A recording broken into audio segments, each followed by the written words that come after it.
Shout out! I'm Lahing Mangyan Vlog. Andito tayo ngayon sa Sakakaaljop sa hacienda ni Chong at Chang.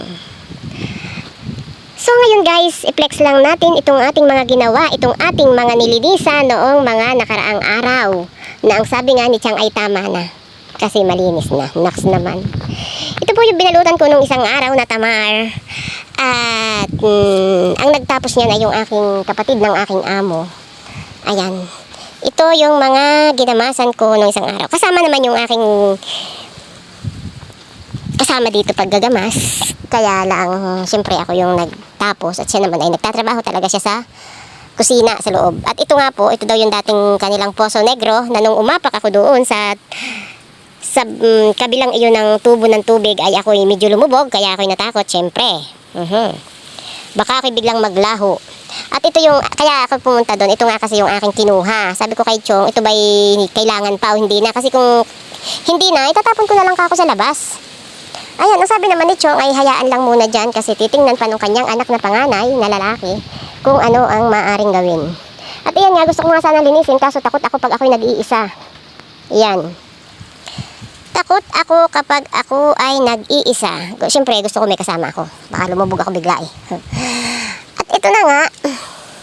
Ito dati hindi pantay, kaya kinakaykay ko yan. Nasaan yung aking kaykay? At bibit-bitin ko na habang ako'y papauwi. Kasi papauwi na ako eh.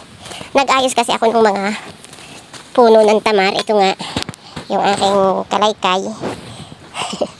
Inayos ko itong mga puno at mga gumuho. Gumuho, ito siya, o dami o. Diba? May mga bagong tanim, ayan may kamerang nakatutok sa atin, pero wala naman tayong ginagawang masama. Mga bagong tanim daw yan, kasi oo nga naman, mga talbos pa lang. Ay ito, yung namumutok yung lobo doon, nakakagitla eh. Inayos ko yan kasi pag ang tubig ay sobrang lakas ay umaapaw siya, nabubutas. Kaya ayan, hindi ko na mabilang kung ilan itong puno ng tamar, basta iyan siya. Igagala ko kayo, at ito nga umapaw kahapon kasi hindi nabantayan. Yan. Dahil kaso hindi naman ako permanente dito eh. Kung permanente lang ako dito, ito yung unang-unang pinagagawa sa akin kapag kami nagbabakasyon dito. Unang-unang pinagagawa sa akin ni Chang. Malamang matataas na nga uli eh. Ayan mga nilagari ko yan. Yan. Ay siguro pagbalik na lang namin uli kasi nga bukas, ay makalawa, ito. Yun yung aking Arabia. Ayan. May mga kaunting basura na dito kasi siyempre hindi ko naman agad dinadala sa labas. At dahil kailangan mapuno yan. Ayan. May camera doon. Balik tayo dito. Ito, kailangan ko itong patagin. Pero hindi na eh. Wala nang time. Kasi uuwi na kami ng Kyle makalawa. Martes. Kaya siguro pagbalik na lang uli namin. Siyempre kung nasan yung amo, nandun din ako. Doon kasi siya nagtuturo.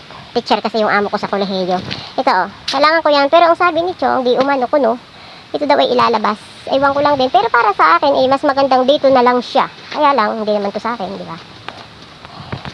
At papatagin ko na lang. Kaya lang, hindi nga akin eh. At ito daw ay bagong puno ng tamar. Bagong puno. Gumagana ba ang aking live?